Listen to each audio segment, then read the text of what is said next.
नमस्कार विद्यार्थी मित्रांनो, मराठी नोकरी युट्यूब चॅनलवर आपल्या सर्वांचं स्वागत आहे. आज आपण या व्हिडिओमध्ये पहा पोलीस भरती 2024 मध्ये विचारण्यात आलेले महत्त्वाचे प्रश्न या व्हिडिओद्वारे पाहणार आहोत. मित्रांनो, हे जे सर्व प्रश्न आहेत हे आपल्याला मागील परीक्षात विचारण्यात आलेले महत्त्वाचे प्रश्न आहेत आणि या व्हिडिओमध्ये आपण हे रिव्हिजन म्हणून घेण्यात आलेले हे प्रश्न आहेत. मित्रांनो, हे प्रश्न आपल्याला पोलीस भरतीमध्ये वारंवार विचारण्यात आलेले इम्पॉर्टंट असे प्रश्न आहेत.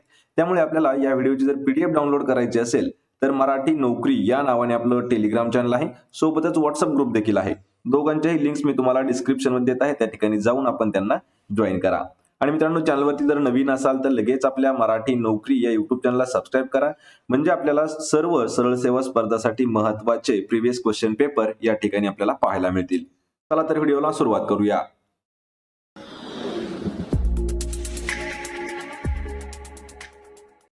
तर पहा, आपला प्रश्न आहे, खालीलपैकी कोणते राज्य दिव्यांग विभाग स्थापन करणारे देशातील पहिले राज्य ठरलेले आहे? मित्रांनो, प्रश्नाचं जर उत्तर येत असेल तर 3 ते 5 सेकंदामध्ये प्रत्येक प्रश्नाचं उत्तर आपण कॉमेंट करून द्यायचं आहे. तर खालीलपैकी असं कोणतं राज्य आहे की ते राज्य दिव्यांग विभाग स्थापन करणारं देशातील पहिलं राज्य ठरलेलं आहे? आणि या प्रश्नाचं उत्तर होईल पहा, पर्याय क्रमांक 2. तर महाराष्ट्र हे जे आहे हे असं पहिलं राज्य ठरलं की त्याने दिव्यांग विभाग स्थापन केलेला आहे. ऑप्शन क्रमांक 2 आपलं या प्रश्नाचं उत्तर होईल. यानंतरचा प्रश्न आहे, महाराष्ट्र राज्यात जेल पर्यटन कोणत्या जेल पासून सुरू करण्यात आलेले आहे? पहा, या ठिकाणी जेल पर्यटन हा शब्द खूप महत्वाचा आहे, कारण राज्यामध्ये जेल पर्यटन सेवा जी आहे ती देखील सुरू करण्यात आलेली आहे. पण ती कोणत्या जेल पासून सुरू करण्यात आलेली आहे असा आपल्याला प्रश्न विचारण्यात आला आहे. आणि या प्रश्नाचं योग्य उत्तर होईल पहा, ऑप्शन क्रमांक 1. तर येरवडा जेल जे पुण्यातील आहे, तर त्या पुण्यातील येरवडा जेल पासून जेल पर्यटन जे आहे ते सुरू करण्यात आलेलं आहे.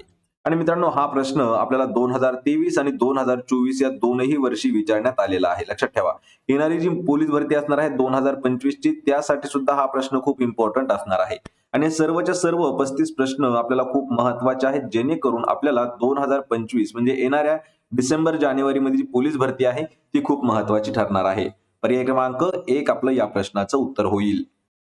यानंतरचा प्रश्न आहे, महाराष्ट्र पोलीस दलात खालीलपैकी वरिष्ठ दर्जाचे पद कोणते आहे? पहा, महाराष्ट्र पोलीस दलातील सर्वात म्हणजे या ठिकाणी काय विचारले, वरिष्ठ दर्जाचं पद खालीलपैकी विचारलेलं आहे.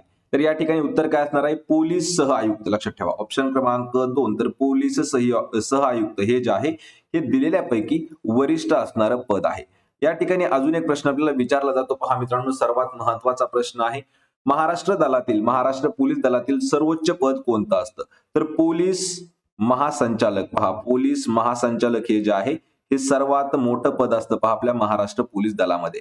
या ठिकाणी तुम्हाला एक खूप महत्वाचा प्रश्न सांगतो, महाराष्ट्र पोलीस संचालक सध्याचे कोण आहेत हे आपल्याला कमेंट करून सांगायचं आहे. या प्रश्नाचं उत्तर असणार आहे ऑप्शन क्रमांक 2.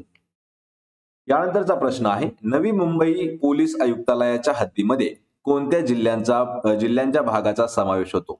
मित्रांनो, हा जो प्रश्न आहे हा मुंबई पोलीससाठी खूप इम्पॉर्टंट आहे पहा, कारण 2023 मध्ये हा प्रश्न विचारण्यात आला होता. त्यामुळे आपल्याला जी मुंबई पोलीस भरती आहे 2024 ची, त्यासाठी सुद्धा हा प्रश्न खूप इम्पॉर्टंट असणार आहे. तर कोणते असे 2 जिल्हे आहेत की त्यांचा समावेश आहे? तर लक्षात ठेवा, ठाणे आणि रायगड. लक्षात ठेवा, ऑप्शन क्रमांक 3. तर ठाणे आणि रायगड या जिल्ह्यांच्या भागाचा समावेश जो आहे तो नवी मुंबई पोलीस आयुक्तालयाच्या हद्दीमध्ये येतो. पर्याय 3 आपलं या प्रश्नाचं अचूक उत्तर होईल. यानंतरचा प्रश्न आहे, पंतप्रधान नरेंद्र मोदी यांनी दिनांक 10 फेब्रुवारी 2023 रोजी मुंबई ते सोलापूर या डॅश रेल्वेचे उद्घाटन केलेले आहे. या ठिकाणी आपल्याला 3 प्रश्न हे तयार होतात. 3 प्रश्न कोणकोणते लक्षात ठेवा. तर या ठिकाणी आपण या प्रश्नाचं उत्तर जाणून घेऊया. तर या उत्तर आहे या प्रश्नाचं ऑप्शन क्रमांक 2. तर वंदे भारत रेल्वेचं उद्घाटन. लक्षात ठेवा, आता प्रश्न कोणकोणते आहेत. तर कोणी वंदे भारत रेल्वेचं उद्घाटन केलं? तर पीएम नरेंद्र मोदी यांनी वंदे भारतचं उद्घाटन केलं. कोणत्या दिवशी केलं? तर 10 फेब्रुवारी 2023 रोजी.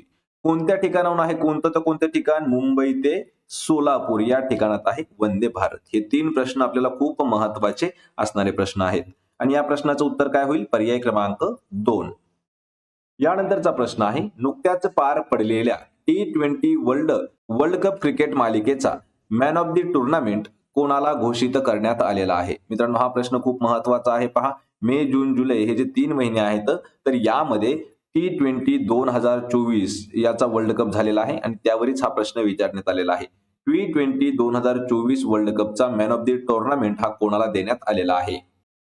तर या प्रश्नाचं योग्य उत्तर होईल ऑप्शन क्रमांक 4. तर जसप्रीत बुमराहला मॅन ऑफ द टुर्नामेंट देण्यात आलेला आहे. आणि फायनल मॅचवर सुद्धा आपल्याला 3 प्रश्न विचारले होते. तर फायनल मॅचचा मॅन ऑफ द मॅच कोण आहे? तर विराट कोहली हे जे आहेत हे फायनल मॅचसाठी मॅन ऑफ द मॅच होते. फायनल मॅच कोणत्या कोणत्या देशामध्ये झाला? तर इंडिया वर्सेस साऊथ आफ्रिका या 2 देशामध्ये फायनल वर्ल्ड कपचा मॅच झाला होता. या ठिकाणी अजून एक प्रश्न आहे की कोणता संघ उपविजेता राहिला? तर साऊथ आफ्रिका म्हणजे दक्षिण आफ्रिका देश जो आहे तो उपविजेता होता आणि भारत जो आहे तो विजेता ठरलेला होता. पर्याय क्रमांक या प्रश्नाचं योग्य उत्तर होईल पहा 4.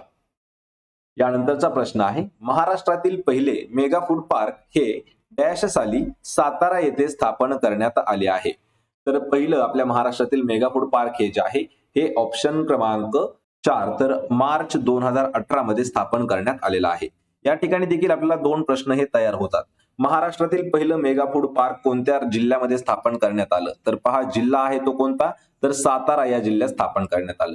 वर्ष विचारलं तर कोणतं आहे पहा मार्च 2018 या वर्षी साताऱ्यामध्ये राज्यातील आपल्या पहिले मेगा फूड पार्क जे आहे ते स्थापन करण्यात आलं. पर्याय क्रमांक 4 आपलं या प्रश्नाचं उत्तर होईल. यानंतरचा प्रश्न आहे 2 जुलै 2024 रोजी हाथरस शहरामध्ये एका आयोजित धार्मिक कार्यक्रमामध्ये चेंगराचेंगरी होऊन 100 पेक्षा जास्त लोकांचा मृत्यू झाला होता. तर हाथरस हे जे ठिकाण आहे हे कोणत्या राज्यामध्ये स्थित आहे? मित्रांनो हा प्रश्न आपल्याला जशाच तसा TCS मध्ये सुद्धा विचारण्यात आलेला आहे. कारण ही जी घटना आहे ही घटना करंट अफेअर्सच्या दृष्टीने खूप महत्वाची असणारी घटना आहे. कधी झालेली आहे ती घटना? 2 जुलै 2024 रोजी हाथरस या शहरामध्ये आयोजित एका धार्मिक कार्यक्रमामध्ये चेंगराचेंगरी झाली आणि त्यामध्ये 100 पेक्षा जे जास्त लोक आहेत त्यांचा मृत्यू झाला होता. तसं ते असणारं हाथरस शहर जे आहे हे कोणत्या राज्यामध्ये आहे? तर हाथरस लक्षात ठेवा ऑप्शन क्रमांक 4 तर उत्तर प्रदेश या राज्यामध्ये स्थित आहे हाथरस. ऑप्शन क्रमांक 4 आपलं उत्तर होईल. उत्तर प्रदेश या राज्याची राजधानी आपल्याला कमेंट करून मित्रांनो सांगायची आहे. सर्वात महत्वाची सूचना म्हणजे पहा एररलेस जे A to Z सोल्युशन या नावाने एक पुस्तक आलेलं आहे. पुस्तकाचे लेखक आहेत पहा विठ्ठल बडे सर आणि पुस्तकाचं पब्लिकेशन आहे महाराष्ट्र पब्लिकेशन यांच्याद्वारे. तर मित्रांनो या पुस्तकामध्ये एक वैशिष्ट्य काय काय आहे? तर 2024 मध्ये जेवढे काही प्रश्नपत्रिका झालेल्या आहेत त्या सर्व प्रश्नपत्रिकेचा समावेश या पुस्तकात करण्यात आलेला आहे. विशेष म्हणजे 1 ते 100 प्रश्न जेवढे काही प्रश्न दिलेले आहेत प्रश्नपत्रिकेतील त्या प्रत्येक प्रश्नाचं स्पष्टीकरण आणि विश्लेषण या ठिकाणी देण्यात आलेलं आहे.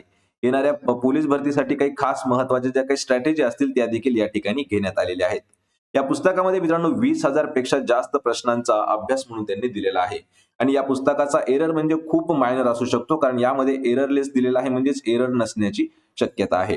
हे पुस्तक सर्वात महत्वाचं असणार आहे पोलीस भरतीसाठी. तर हे पुस्तक लगेच आपण विकत घेऊ शकता. या पुस्तकाची लिंक मी तुम्हाला डिस्क्रिप्शन मध्ये दिली आहे किंवा आपल्या जवळच्या बुक स्टोअर वरती जाऊन देखील सुद्धा हे पुस्तक आपण घेऊ शकता.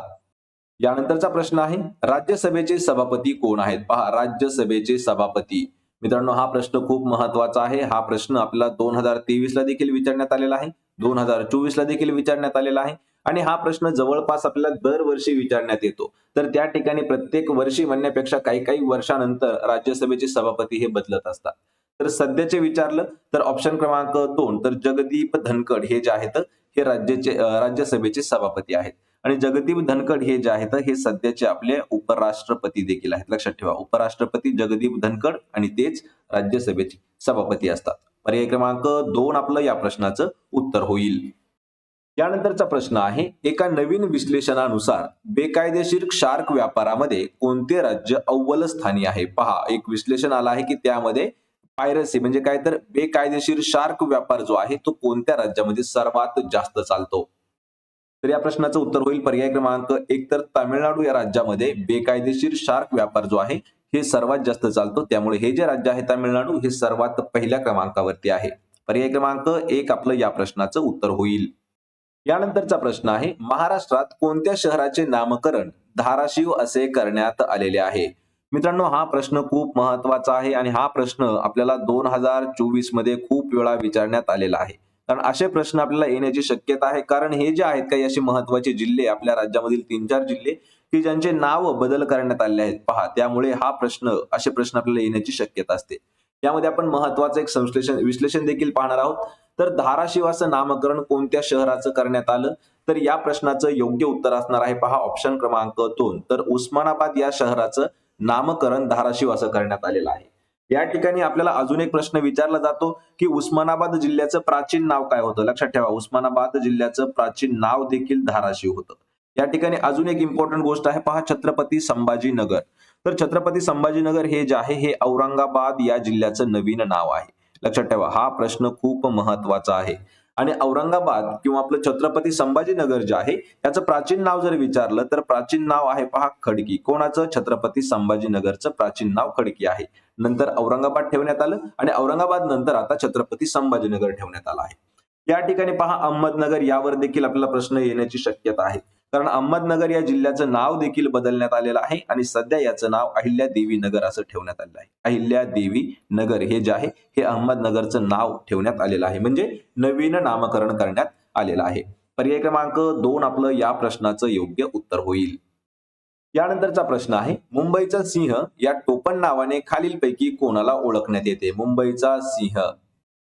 तर या प्रश्नाचं उत्तर असेल ऑप्शन क्रमांक 4. तर फिरोज शाह मेहता यांना मुंबईचा सिंह म्हणून ओळखलं जातं. पर्याय क्रमांक 4 आपलं या प्रश्नाचं योग्य उत्तर होईल. यानंतरचा प्रश्न आहे, माझी कन्या भाग्यश्री या योजनेची सुरुवात कोणत्या दिवशी करण्यात आलेली आहे? माझी कन्या भाग्यश्री ही जी महत्वाची योजना आहे मित्रांनो, या योजनेची सुरुवात कधी करण्यात आलेली आहे? तर या प्रश्नाचं योग्य उत्तर असेल पर्याय क्रमांक 1. तर 1 एप्रिल 2016 या दिवशी करण्यात आलेली आहे माझी कन्या भाग्यश्री या योजनेची सुरुवात. हे खूप महत्वाची योजना आहे आणि या प्रश्नाचं उत्तर आहे ऑप्शन क्रमांक 1. यानंतरचा प्रश्न आहे, 1970च्या दशकामध्ये मुंबई शहरावरील ताण कमी करण्याच्या उद्देशाने नवी मुंबई शहराची निर्मिती व विकास करण्यासाठी राज्य सरकारने कोणत्या महामंडळाची स्थापना केली होती? मित्रांनो, हा देखील प्रश्न महत्वाचा आहे. हा प्रश्न आपल्याला एक वर्षी पहा नाबार्ड भरतीसाठी सुद्धा विचारण्यात आला होता. MIDC भरतीसाठी सुद्धा विचारण्यात आलेला हा प्रश्न आहे आणि हाच प्रश्न आपला 2022 मध्ये म्हाडा भरतीसाठी सुद्धा विचारण्यात आलेला होता. TCS पॅटर्न नुसार हा प्रश्न घेतलेला होता. प्रश्न परत एक वेळा पहा, 1970च्या दशकामध्ये मुंबई शहराचा ताण कमी व्हावा याच्या उद्देशाने नवी मुंबई या शहराची निर्मिती करण्यात आली व विकास करण्यासाठी राज्य शासनाने एक नवीन महामंडळ स्थापन केलं होतं. तर ते महामंडळ कोणतं होतं? या प्रश्नाचं उत्तर होईल पर्याय क्रमांक 2. तर सिडको हे जे आहे हे नवीन महामंडळ सुरू केलं होतं 1970च्या काळामध्ये, जेणेकरून मुंबई शहरावरील ताण कमी व्हावा त्यासाठी नवी मुंबई शहर स्थापन करण्यात आलं आणि विकास करण्यासाठी सिडको हे जे महामंडळ आहे हे स्थापन करण्यात आलं. पर्याय क्रमांक 2 आपलं या प्रश्नाचं योग्य उत्तर होईल. यानंतरचा प्रश्न आहे, मतदारांची संख्या वाढविण्यासाठी निवडणूक आयोगाने कोणत्या राज्यात मिशन 414 ही मोहीम सुरू केलेली आहे?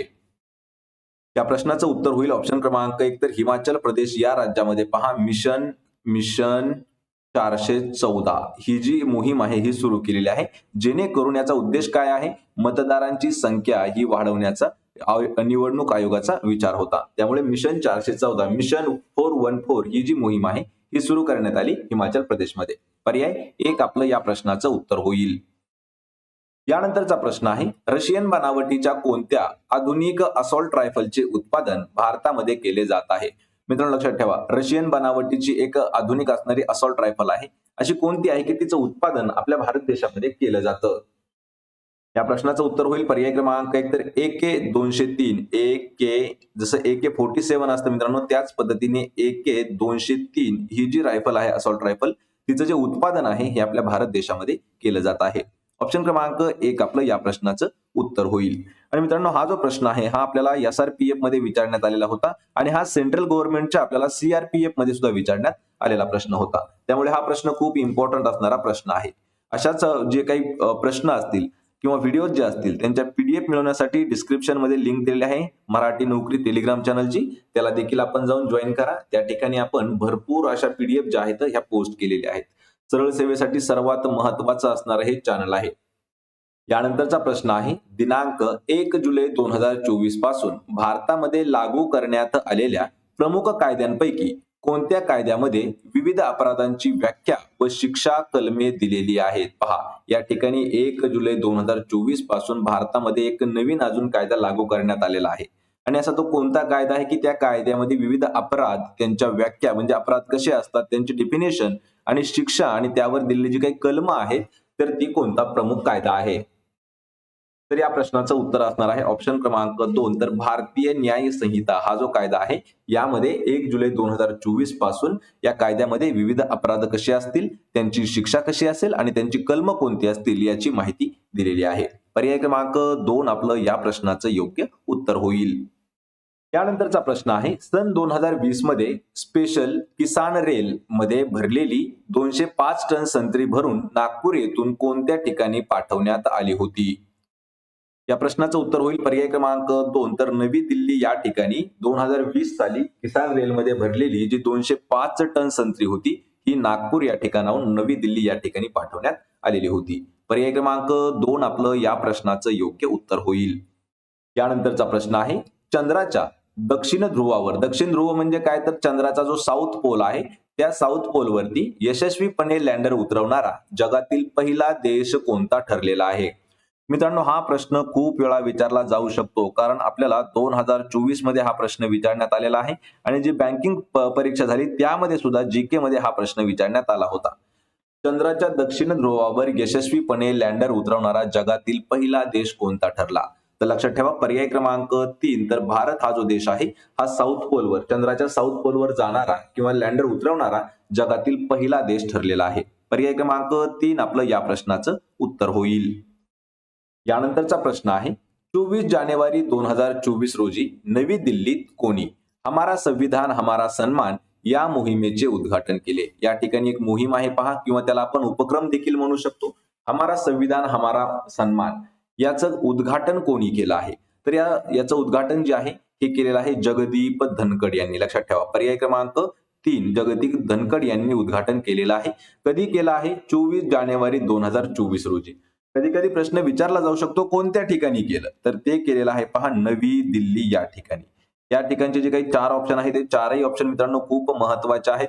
यामध्ये नरेंद्र मोदी पीएम आहेत, अमित शहा होम मिनिस्टर आहेत, जगदीप धनकड हे जे आहेत हे व्हाईस प्रेसिडेंट आहेत आणि द्रौपदी मुर्मू ह्या ज्या आहेत ह्या सध्याच्या आपल्या भारताच्या प्रेसिडेंट म्हणजेच काय तर राष्ट्रपती आहेत. लक्षात ठेवा पर्याय क्रमांक 3 जगदीप धनकड आपलं हे उत्तर होईल.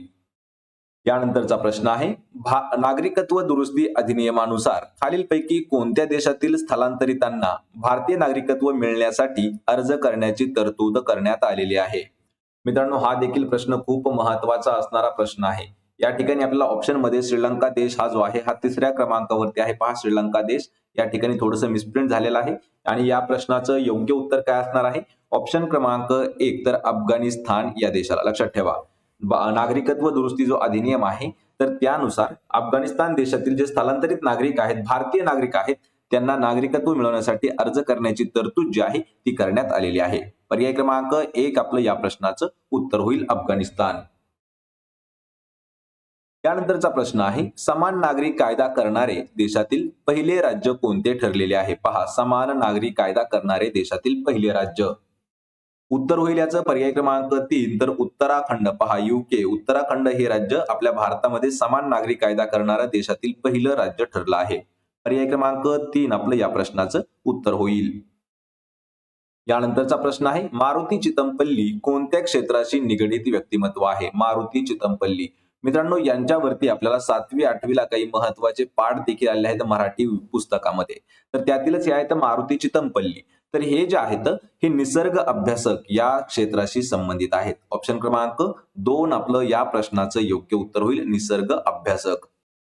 त्यानंतरचा प्रश्न आहे, भारतातील सर्वात जास्त लांबीचा सागरावरील सेतू खालीलपैकी कोणता आहे? सेतू म्हणजे एक प्रकारे आपण त्याला मित्रांनो पूल म्हणू शकतो. पहा, पूल किंवा आपण त्याला ब्रिज म्हणू शकतो. तर भारतातील सर्वात जास्त लांबीचा समुद्रावरील सेतू कोणता आहे?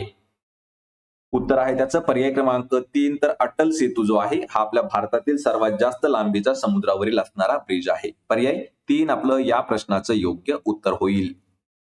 यानंतरचा प्रश्न आहे, 2024च्या प्रजासत्ताक दिनाच्या सोहळ्याचे प्रमुख पाहुणे कोण होते? मित्रांनो, प्रत्येक वर्षी आपल्याला पहा 2022 असो, 2023 असो, 2024 असो, प्रत्येक वर्षी परीक्षेला झालेल्या जो प्रजासत्ताक दिन आहे त्याच्या सोहळ्याचे प्रमुख पाहुणे आपल्याला विचारण्यात आलेले आहे. सर्वात पहिल्यांदा लक्षात ठेवा प्रजासत्ताक दिन जो आहे तो 26 जानेवारीला साजरा केला जातो आणि त्याच्या सोहळ्यासाठी काही वेगवेगळ्या देशातील प्रमुख पाहुणे येत असतात. तर त्याचाच प्रश्न आहे, 2024 मध्ये कोणत्या देशाचे प्रमुख पाहुणे होते? आपल्याला या ठिकाणी की कोण प्रमुख पाहुणे असा होता, तर इमॅन्युएल मॅक्रॉन हे जे आहेत हे 2024च्या प्रजासत्ताक दिनाचे सोहळ्याचे प्रमुख पाहुणे होते. Emmanuel Macron. ऑप्शन क्रमांक 4 आपलं या प्रश्नाचं उत्तर होईल. यानंतरचा प्रश्न आहे, कोणत्या शस्त्राला महाराष्ट्राचे राज्यशस्त्र म्हणून जाहीर करण्यात आलेले आहे? या ठिकाणी प्रश्न खूप महत्वाचा आहे आणि लेटेस्ट अपडेटमध्ये हा प्रश्न आपल्याला घेतलेला आहे, म्हणजे करंट अफेअर्सचा हा प्रश्न आहे. या ठिकाणी मित्रांनो लक्षात ठेवा, कन्फ्यूज होणारे विद्यार्थी खूप सारे असतील. तर आत्ताच शिवरायांचे म्हणजे छत्रपती शिवाजी महाराजांची जी वाघनखे होती तर ही परत आणलेली आहेत आपल्या महाराष्ट्रात. त्यामुळे अजून असं भरपूर विद्यार्थ्यांना वाटेल की महाराष्ट्राचं राज्यशस्त्र म्हणून वाघनखे असतील, पण लक्षात ठेवा महाराष्ट्राचं राज्यशस्त्र म्हणून दांडपट्टा हा जो आहे हे घोषित करण्यात आलेला आहे, म्हणजे जाहीर करण्यात आलेला आहे.